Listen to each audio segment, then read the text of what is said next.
Leah Pruett for the Dodge Power Brokers. Last time we were at a Dodge Power Brokers race in Denver, she left with the trophy. The first for Tony Stewart Racing's Top Fuel team.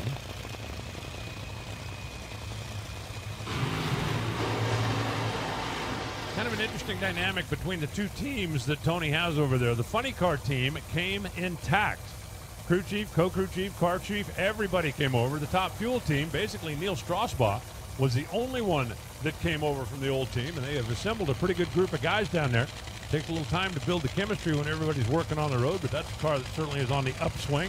And Trip Tatum, talked about it earlier down at Indy. I think the only reason he's out here is because that TA Candle logo on the side of it. Maybe if you spent your money on your own car there, Tommy. Yeah, well, that's a gift sponsorship right there. You know, he might have a candle, but I don't think there's any cash involved. And Trip and I share a shop where I run my parts business. His team's in the back, and I'm in the front of the shops. And known Trip for a lot of years, and very particular. Put together a really nice program. Every part and piece on that car brand new, the best you can buy, and they've done a great job with it. Won the race out there in Gainesville. Gave you a lot of credit for leaning on him, burning him up on the phone, and putting the pressure on him to be as good as he could be. He did a great job. Leah's currently 10. Trip currently 11. Leah puffs a tire out there about 150 feet or so. Trip a little bit further down. His chutes come out 441, 175 miles an hour, 624 for Leah and the Power Brokers at 109 miles an hour. They will stay where they were yesterday with their runs from yesterday. And I got to tell you what I'm starting to think about now, Joe.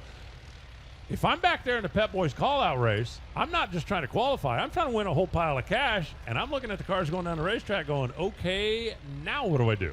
Yeah, I had a conversation with one of the track specialists, and I will not mention who, but as the session goes on, he says the track is going to get a little worse just because of the circumstances out there. Of course, the cloud covering is going to help, but that is going to make those runs very interesting.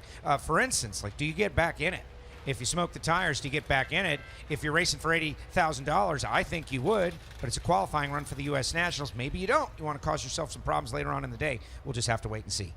Of course you get back in it. That's what I would do, Tommy. Yeah, I mean, there's no question, Joe. 80 grand. If you can't see the other car, you're back in the throttle. I don't care if it's qualifying, what it is. But, the money in the specialty races. That was the hardest part about these specialty races inside the race. You do it in qualifying, you have to think a lot more because you're doing double duty. You're qualifying, you're racing, but it all comes down to racing and winning. You should have seen his face when he said, the money. And this is big, 80 grand. Not far off from now.